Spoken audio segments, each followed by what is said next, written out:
Hello दोस्तों, स्वागत है आपका आपके अपने कृषि विज्ञान क्लासेज यूट्यूब चैनल पर। आशा करता हूं कि आप सब स्वस्थ होंगे, मस्त होंगे और आपने पिछली क्लास की नोट्स बनाकर उन्हें याद भी कर लिए होंगे। हमने पिछली क्लास में जो सब्जेक्ट हमारी थी सॉइल फर्टिलिटी मैनेजमेंट, उसका जो इतिहास था सॉइल फर्टिलिटी का, उसमें कौन कौन से वैज्ञानिकों के बारे में पढ़ा था और हमने एक वैज्ञानिक लिविंग के न्यूनतम नियम के बारे में भी पढ़ा था जो बहुत मोस्ट इम्पोर्टेंट था। और कैसे कैसे कैसे वैज्ञानिकों ने पोषक तत्वों का इम्पोर्टेंट बताया और कैसे उनकी खोज की, कौन से वैज्ञानिक ने कौन से पोषक तत्व या कौन से तत्व के बारे में बताया कि ये पौधों के लिए अनिवार्य है। ये सब हमने पिछली क्लास में पढ़ा था आपकी इसी तैयारी को और आगे बढ़ाने के लिए। और आज हम सॉइल फर्टिलिटी मैनेजमेंट पार्ट 2 में लेकर आए हैं। आज का टॉपिक रहने वाला है क्राइटेरिया ऑफ एसेंटिलिटी, यानी पोषक तत्वों के बारे में हम पढ़ने वाले हैं। उनका क्या क्या कार्य होता है, कमी से कौन कौन से लक्षण होते हैं, प्राइमरी पोषक तत्व कौन से होते हैं, सेकेंडरी न्यूट्रिएंट्स कौन से होते हैं, ये सब हम आज की क्लास में पढ़ने वाले हैं। चलिए तो आज की क्लास शुरू करते हैं। इससे पहले यदि आप इस चैनल पर नए हैं और आपने अभी तक चैनल को सब्सक्राइब नहीं किया है तो चैनल को सब्सक्राइब कर दें और बेल आइकन को प्रेस कर दें और वीडियो को लाइक और अपने दोस्तों से भी शेयर करें। और पिछली क्लास में ये कमेंट आया था कि सर नोट्स कहाँ से मिलेंगे, नोट्स की पीडीएफ आपको कहाँ से मिलेगी, ये आपको वीडियो के एंड में बताया जाएगा, इसलिए वीडियो के साथ जुड़े रहें। चलिए तो आज का टॉपिक शुरू करते हैं। आज का टॉपिक रहने वाला है क्राइटेरिया ऑफ एसेंटिलिटी, यानी जो पोषक तत्व होते हैं उनकी की खोज आर्नन व स्टाउट ने 1939 में की और इन्हें पुणे रूप से आर्नन ने 1954 में वापस समझाया और इन्हें सही सिद्ध किया। ये तीन मानदंड ये है, पौधों के लिए किसी तत्व की अनिवार्यता को निर्धारित करने के लिए तीन मानदंड दिए गए। पहला मानदंड है जीवन चक्र पूर्णता, यानी यदि कोई तत्व अनुपस्थित हो तो पौधा अपना जीवन चक्र पूरा नहीं कर सकता। यानी जो 17 पोषक तत्व होते हैं उनमें से यदि कोई भी एक पोषक तत्व अनुपस्थित हो तो पौधा अपना जीवन चक्र पूर्ण नहीं कर सकता है।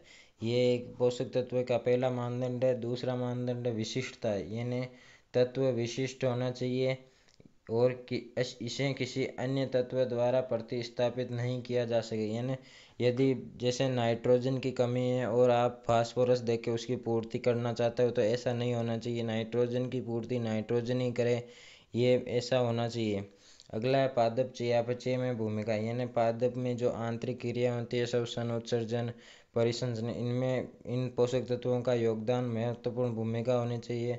तत्व पौधे की चयापचय क्रियाओं में प्रत्यक्ष भूमिका निभाना चाहिए।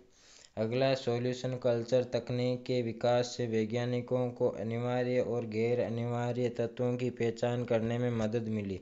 यानी ये जो तकनीक है सॉल्यूशन कल्चर, इससे वैज्ञानिकों को जो पोषक तत्व होते हैं वो पादप में कौन से पोषक तत्व अनिवार्य हैं और कौन से गैर अनिवार्य हैं इसकी पहचान करने में सहायता मिली। अगला हम देखते हैं कि अगला है रिफाइनमेंट ऑफ एसेंटिलिटी कॉन्सेप्ट, ये डीजे निकोलस ने दिया। यानी किसी तत्व को अनिवार्य माना जा सकता है भले ही वह दूसरे तत्व को पूरी तरह प्रतिस्थापित किया जा सके। यानी हम किसी भी तत्व को अनिवार्य मान सकते हैं फिर भले ही वो किसी अन्य तत्व को पूरी तरह से प्रतिस्थापित कर दे। जैसे विटामिन B12 बैक्टीरिया और शैवाल के लिए आवश्यक है लेकिन कोबाल्ट की अनिवार्यता सिद्ध नहीं हुई है।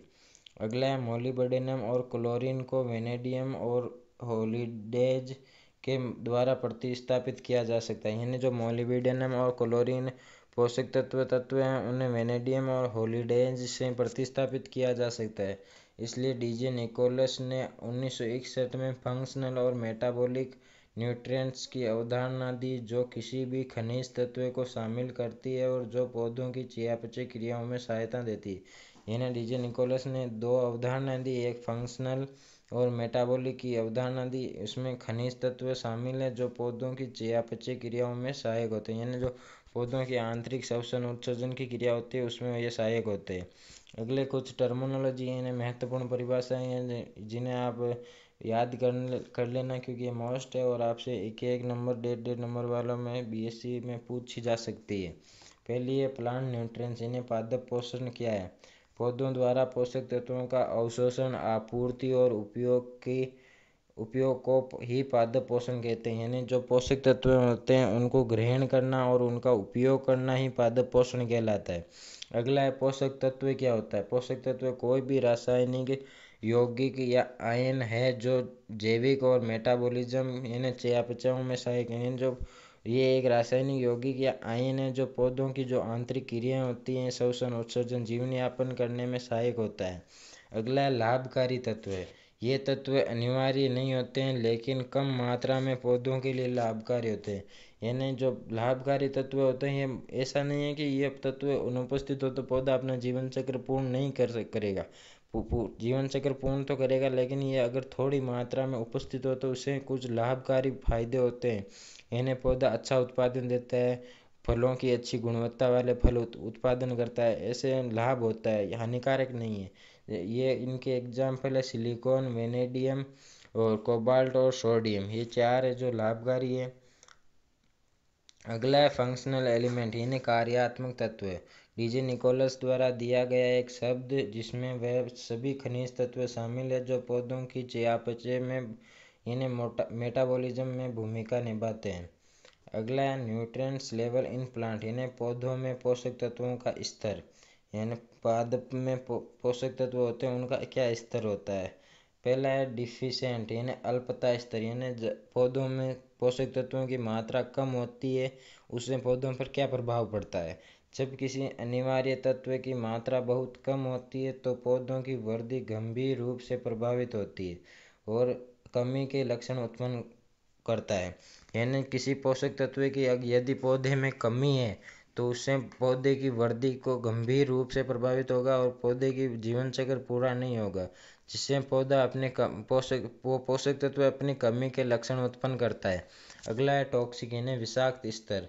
जब किसी तत्व की मात्रा बहुत अधिक हो जाती है तो पौधों की वृद्धि को बाधित करता है और विषाक्त के लक्षण उत्पन्न करता है। यानी पोषक तत्व ना तो ज़्यादा होने चाहिए ना कम होने चाहिए, बराबर जितना पौधा यूज करे उतने पोषक तत्व उन्हें पर्याप्त रूप से मिले तो पौधा अच्छी वृद्धि करेगा और उत्पादन भी अच्छी देगा। यदि हम ज़्यादा पोषक तत्व दे देते हैं तो पोषक तत्व जितना वो यूज में लेगा उतना तो यूज में ले लेगा और साथ में वो स्टोरेज करेगा, ज़्यादा स्टोरेज हो जाएगा तो भी वह मतलब नेगेटिव प्रभाव डालेगा, लाभकारी की जगह हानिकारक प्रभाव डालता है। अगला अनिवार्य तत्व यानी जो पौधों में कौन कौन से तत्व अनिवार्य होने चाहिए। अनिवार्य तत्व की हम परिभाषा देखते हैं, वे खनिज तत्व जो पौधों की वृद्धि और विकास के लिए आवश्यक है। इनकी जो मुख्य शर्त है वह है, यदि तत्व अनुपस्थित हो तो पौधा अपना जीवन चक्र पूरा नहीं कर सकता। यानी अनिवार्य का मतलब ये आप अनिवार्य शब्द से ही समझ सकते हैं कि अनिवार्य मतलब वो तत्व तो होना ही चाहिए, तभी जीवन चक्र पौधा अपना जीवन चक्र पूरा करेगा, अन्यथा अपना जीवन चक्र पूरा नहीं कर पाएगा। अगला है क्लासिफिकेशन ऑफ एसेंशियल न्यूट्रिएंट्स यानी अनिवार्य पोषक तत्वों का वर्गीकरण। पोषक तत्व मुख्यतः प्राइमरी, सेकेंडरी और माइक्रो न्यूट्रिएंट्स तीन तरह के होते हैं। इनमें प्राथमिक पोषक तत्वों में आते हैं तीन, नाइट्रोजन, पोटेशियम और फास्फोरस। इनकी डेफिनेशन देखते हैं। तत्वों को प्राथमिक कहा जाता है यानी प्राइमरी न्यूट्रिएंट्स को प्राथमिक कहा जाता है क्योंकि उनकी कमी अक्सर होती है और ये व्यावसायिक उर्वरकों के माध्यम से ठीक किया जा सकता है। यानी जो प्राइमरी न्यूट्रिएंट्स होते हैं उनकी ज़्यादातर कमी देखी जाती है और इनको जो उर्वरक आते हैं, नाइट्रोजन युक्त उर्वरक, फास्फोरस युक्त उर्वरक, उनसे इनके माध्यम से इनको ठीक किया जा सकता है। इनके मुख्य उदाहरण हैं नाइट्रोजन, फास्फोरस और पोटेशियम। इनका महत्व ये है कि ये पोषक तत्व उर्वरकों के प्रमुख घटक हैं क्योंकि मिट्टी में उनकी कमी आम तौर पर पाई जाती है। यानी जो ये प्राइमरी न्यूट्रिएंट्स होते हैं इनकी कमी आम तौर पर मिट्टी में पाई जाती है और इनका उर्वरकों द्वारा इन्हें ठीक भी किया जा सकता है। दूसरा है सेकेंडरी न्यूट्रिएंट्स यानी द्वितीयक पोषक तत्व है। इसकी आवश्यकता प्राथमिक पोषक तत्वों की तुलना में कम होती है। यानी जो सेकेंडरी न्यूट्रिएंट्स होते हैं उनकी आवश्यकता पौधों में कम होती है तुलना में प्राइमरी न्यूट्रिएंट्स। और इनके मुख्य उदाहरण हैं कैल्शियम, मैग्नीशियम और सल्फर। इनकी विशेषता ये है कि उनकी कमी स्थानीय होती है, कभी कभी प्राथमिक पोषक तत्वों वाले उर्वरकों से अनजाने में पूरी हो जाती है। इन्हें जब हम प्राथमिक जो प्राइमरी न्यूट्रिएंट्स होते हैं वो देते हैं तो उसके साथ ही सेकेंडरी न्यूट्रिएंट्स की आपूर्ति हो जाती है, क्योंकि उनमें कुछ सेकेंडरी न्यूट्रिएंट्स भी पाए जाते हैं।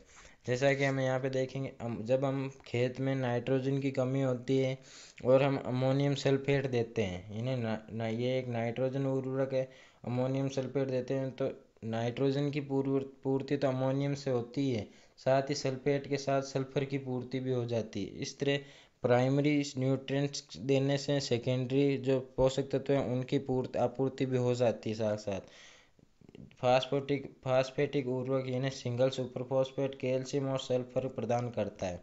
यानी जो ये फॉस्फेटिक उर्वरक है इसमें कैल्शियम और सल्फर दोनों प्रदान करता है। ये तीसरा है माइक्रो न्यूट्रिएंट्स यानी सूक्ष्म पोषक तत्व। ये तत्व कम मात्रा में आवश्यक होते हैं लेकिन मैक्रो न्यूट्रिएंट्स की तरह ही महत्वपूर्ण होते हैं। यानी इनकी मात्रा मैक्रो न्यूट्रिएंट्स की तुलना में कम आवश्यकता होती है लेकिन ये भी महत्वपूर्ण ही होते हैं। इनका क्लासिफिकेशन हम पढ़ते हैं। ये दो तरह से हम इनका क्लासिफिकेशन करेंगे, धनायन और ऋणायन, यानी केटाइन और एनायन के रूप में देखेंगे। पहले हम देखते हैं केटाइन के धनायन के रूप में, यानी कौन कौन से पोषक तत्व हैं जो धनायन के रूप में पौधा ग्रहण करता है। इनमें 4 पोषक तत्व आते हैं, आयरन, जिंक, मैग्नीज और कॉपर। ये 4 है जिन्हें पौधा धनायन के रूप में ग्रहण करता है।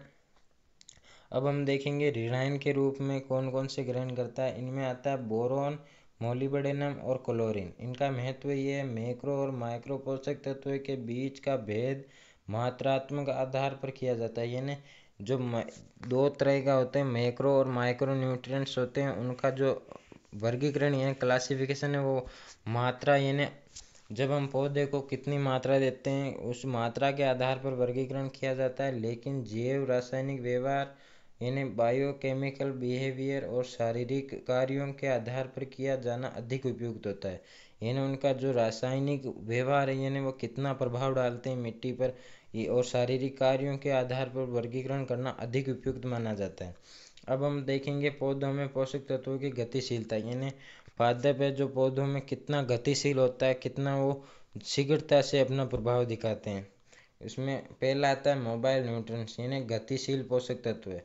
जब इन पोषक तत्वों की कमी होती है तो ये परिपक्व ऊतकों से युवा मेरिस्टेमेटिक ऊतकों की ओर स्थानांतरित होते हैं। यानी जो मोबाइल न्यूट्रिएंट्स होते हैं वो आगे हम देखेंगे कौन कौन से होते हैं। इनकी कमी होती है तो ये जो ऊपर से परिपक्व होते हैं उनसे ये नीचे की जो युवा यानी नए पत्तों होते हैं, नए ऊतक होते हैं, उनकी ओर स्थानांतरित होते हैं। इनके उदाहरण है, पहले देखते हैं इनकी कमी के लक्षण पुराने पत्तों पर दिखाई देते हैं। इन्हें जो पुरानी पत्तियां होती हैं, नीचे की पत्तियां, उन पर इनके लक्षण दिखाई देते हैं।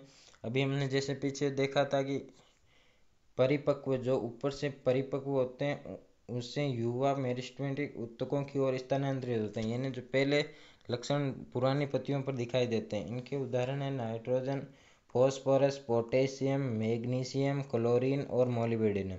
इसे हम शानदार एक ट्रिक है जिससे भी याद कर सकते हैं कि ना पी के कल मांगे मोबाइल। इन्हें ना का मतलब नाइट्रोजन, पी का मतलब फॉस्फोरस, के का मतलब पोटेशियम और कल का मतलब क्लोरीन, मांगे का मतलब मैग्नीशियम और मोबाइल का मतलब मोलिब्डेनम। इस ट्रिक से आप इसे आसानी से याद कर सकते हैं। और दूसरा है अगतिशील पोषक तत्व यानी इमोबाइल न्यूट्रिएंट्स। ये पौधे में गतिशील नहीं होते हैं, अगतिशील होते हैं। इनकी परिभाषा देखते हैं, जब इन पोषक तत्वों की कमी होती है तो ये पुराने ऊतकों से नए ऊतकों की में स्थानांतरित होते हैं। यानी वो तो नए ऊतकों से पुराने ऊतकों की ओर स्थानांतरित हो रहे थे और ये पुराने ऊतकों से नए ऊतकों की ओर स्थानांतरित होते हैं।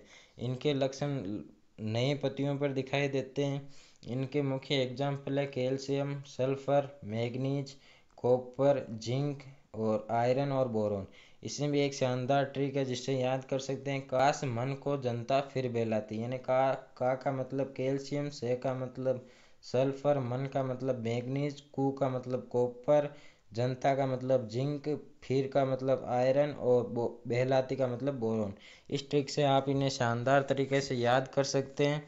और जो आज का आपका टॉपिक था पोषक तत्वों के बारे में, वो आज का टॉपिक यहाँ पे पूरा होता है। कल का टॉपिक आपको शीघ्र ही इस चैनल के माध्यम से, इसी यूट्यूब चैनल से जुड़े रहिए और सेकंड सेमेस्टर की तैयारी को करें और मजबूत। और साथ ही आपकी वो जो समस्या थी नोट्स वाली, उसके लिए आपको ये नंबर दिए जा रहे हैं, इन नंबरों पर व्हाट्सएप पर आप मैसेज कर दें कि सर हमें आप इस एक ग्रुप है जिसमें ऐड कर दूंगा मैं आपको, और उसमें आपको 5 क्लासों के नोट्स एक साथ पीडीएफ में मिल जाएंगे। और साथ ही उसमें जो पुराने पेपर है वो भी मिल जाएंगे आपको। इसलिए आप जल्दी से, यदि आपने अभी तक भी चैनल को सब्सक्राइब नहीं किया है तो चैनल को सब्सक्राइब कर दें और बेल आइकन को भी प्रेस कर दें। और जल्द ही मिलेंगे अगले वीडियो में। तब तक आप इस क्लास के नोट्स बनाकर उसे अच्छी तरीके से याद कर लें। धन्यवाद। जय जवान जय किसान।